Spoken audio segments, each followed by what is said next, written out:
Hello বন্ধুরা, চলে এসেছি। দেখো, কড়াইতে তেল দিয়ে নিয়েছি। আজকে কিন্তু আমি একাই ভিডিও করছি, মেয়ে নেই, মেয়ে কম্পিউটার ক্লাস গেছে।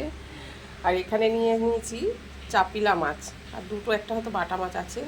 তো এই মাছের আজকে আলু পেঁয়াজ দিয়ে টমেটো দিয়ে ঝাল করব। চলো তোমাদের দেখাই কী করে করি, তোমরা সম্পূর্ণ ভিডিওটা দেখতে থাকো। হয়ে গেছে, এবার মাছগুলো এক এক করে দিয়ে দেবো।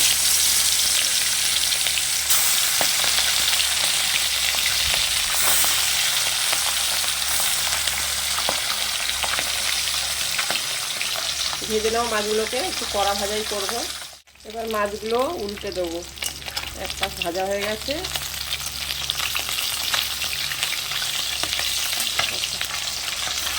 মাছগুলো চোখগুলো খুব ফাটে। এক এক করে এইভাবে সব মাছ আমি ভেজে নেব। মাছ ভাজা হয়ে গেছে, এবার আলুগুলোকে ভেজে নেব আগে, তারপরে মশলা কষাবো। আলুগুলো ভেজে নিই, তারপরে তোমাদের আবার দেখাবো।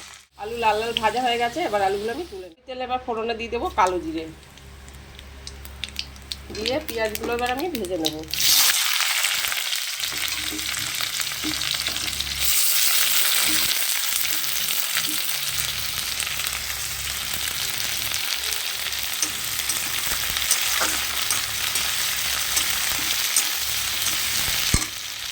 পেঁয়াজ ভাজার পরে দিয়ে দিলাম টমেটো, হলুদ গুঁড়ো, শুকনো লঙ্কা বাটা আর লবণ দিয়ে এখন সব কষিয়ে নেব। মশলা কষানো হয়ে গেছে, এবার আলুগুলো দিয়ে দেবো। আলুগুলো দিয়ে এবার এখানে হয়ে গেছে, এবার আমি জল দিয়ে 10 মিনিট ঢেকে দেবো। অল্প জল দেবো, দিয়ে এবার 10 মিনিট। বন্ধুরা, ঝোল ফুটে গেছে, এবার সব ভাজা মাছগুলো দিয়ে দেবো।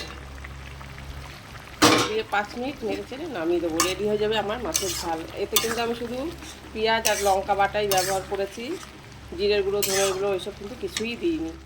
এই যে রেডি হয়ে গেল আমার মাছের ঝাল। তা কে কে এরকম মাছের ঝাল খেতে পছন্দ করো আমাকে অবশ্যই জানিও। টাটা।